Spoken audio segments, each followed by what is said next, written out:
আমাদের দেশের সেনাকে খুন করেছে যারা, প্রধানমন্ত্রী হাত মেলাচ্ছেন তাদেরই সঙ্গে। হ্যাঁ, নরেন্দ্র মোদী হাসি মুখে হ্যান্ডশেক করছেন চীনা প্রেসিডেন্ট শি জিনপিং এর সঙ্গে।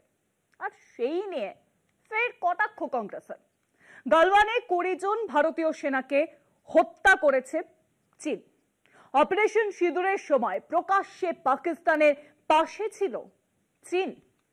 চীনের এই জঘন্য কার্যকলাপের বিরুদ্ধে কঠোর পদক্ষেপ করেছেন নরেন্দ্র মোদী। হাসি মুখে করমর্দন করেছেন চীনা প্রেসিডেন্টের সঙ্গে। মোদী জিনপিং এর বৈঠকের পর এই নিয়েই প্রধানমন্ত্রীকে নিশানা করেছে কংগ্রেস।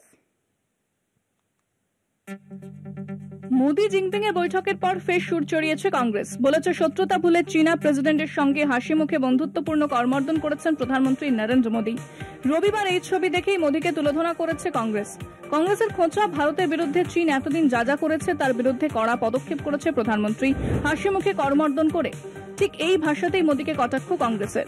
রবিবার এসসিও বৈঠকের আগেই হাই ভোল্টেজ ভারত চীন দ্বিপাক্ষিক বৈঠক হয়। চীনের তিয়ানজিন শহরে বৈঠকে বসেন ভারতের প্রধানমন্ত্রী নরেন্দ্র মোদী এবং চীনের প্রেসিডেন্ট শি জিনপিং। ওই বৈঠকের আগে হাসি মুখে করমর্দন করেন মোদী জিনপিং। আর সেই ছবি দেখে প্রবল সমালোচনায় সরব হয় কংগ্রেস।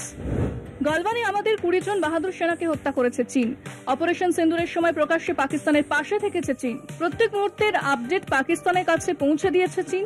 চীনের এই জঘন্য কার্যকলাপের বিরুদ্ধে কঠোর পদক্ষেপ করেছেন নরেন্দ্র মোদী। হাসি মুখে করমর্দন করেছেন চীনা প্রেসিডেন্টের সঙ্গে। অতীতেও বারবার কংগ্রেস বলেছে চীনের ভয় কাঁটা হয়ে থাকেন মোদী। রবিবারের মোদী জিনপিং এর বৈঠকের পর ফের সুর চড়িয়েছে কংগ্রেস। এদিনের বৈঠক শেষে সাংবাদিক সম্মেলন করেন নরেন্দ্র মোদী। জানান, আলোচনা শেষে দুপক্ষই তাদের সম্পর্ক এগিয়ে নিয়ে যেতে প্রতিশ্রুতিবদ্ধ হয়েছে। কলকাতা টিভি।